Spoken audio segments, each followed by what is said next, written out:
Capsule 3, l'ancrage de l'humanité partagée ou comment rompre avec l'isolement provoqué par la honte. La honte, c'est une émotion de repli qui agit comme un isolant radical. Vraiment, elle nous convainc que notre faille est unique et que c'est vraiment complètement de notre faute. Ça peut même amener la culpabilité. Et elle nous exclut de facto de la communauté des êtres humains. Donc la honte, c'est comme une page arrachée que l'on cache au fond d'un tiroir et qu'on jette au fond de la poubelle, empêchant le livre d'être complet.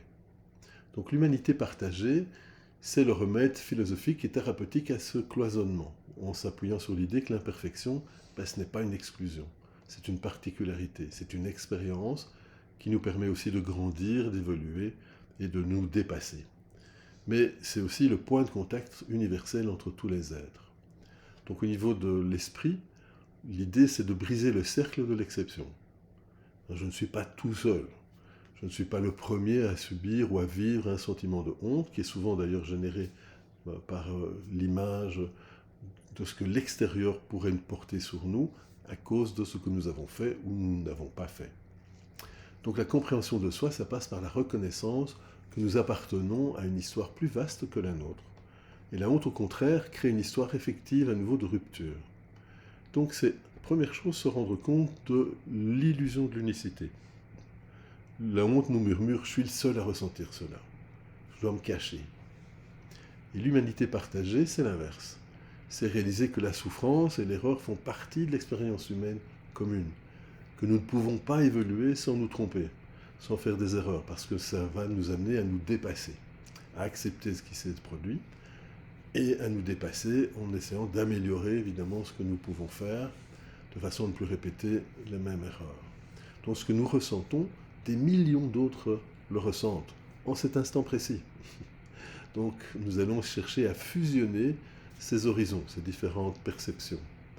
En reconnaissant notre vulnérabilité comme un trait universel, nous fusionnons notre horizon avec celui de l'humanité, transformant l'isolement en une connexion.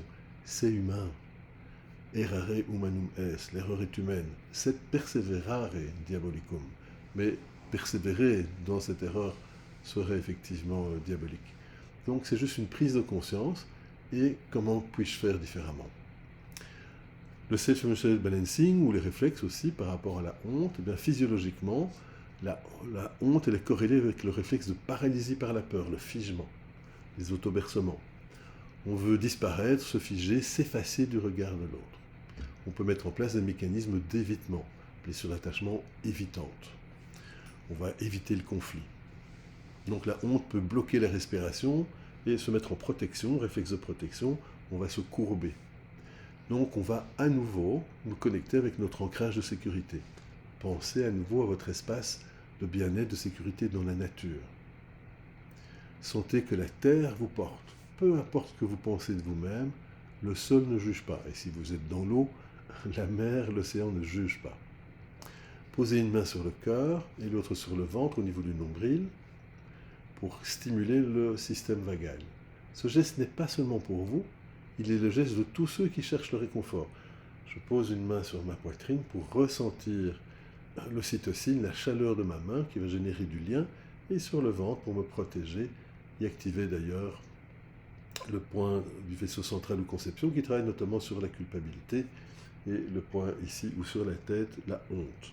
Donc vous pouvez simplement maintenir une main sur la poitrine, l'autre sur le nombril. Pour rompre l'isolement, on va se désidentifier de la honte. Donc nous devons traiter cette charge un peu émotionnelle et électrique de la honte dans le corps. Donc observez le mode de l'enfant honteux. Dites-vous, je remarque que le sentiment de honte est présent.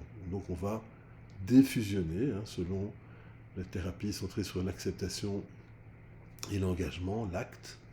Je remarque que le sentiment de honte est présent. On va stimuler toujours les mêmes points ou le bord de l'index. Je peux rester avec la main sur le cœur et poser mon pouce sur l'index en maintenant la main sur le cœur. Et tout en stimulant ce point, je vais respirer lentement et penser, cette douleur que je ressens est humaine. Je ne suis pas le seul dans cette fragilité. Et on peut imaginer des milliers de fils de lumière qui relient votre cœur à celui de tous les autres. tous les relieurs du monde qui luttent avec la même émotion et observez que l'espace s'élargit. Donc, je pose cette intention suivante, cette observation, je remarque que le sentiment de honte est présent pour m'aider à défusionner. Et cette douleur que je ressens est humaine. Je ne suis pas le seul dans cette fragilité. Je m'ouvre à la possibilité de digérer les choses différemment, de trouver un juste milieu, de garder la juste distance émotionnelle et de vivre les choses plus simplement.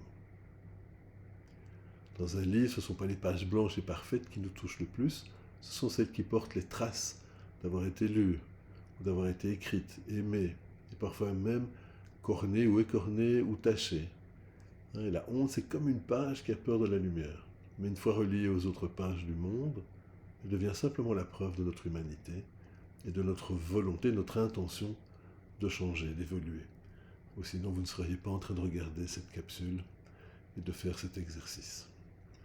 Donc, souhaitez-vous vraiment cette humanité bienveillante ?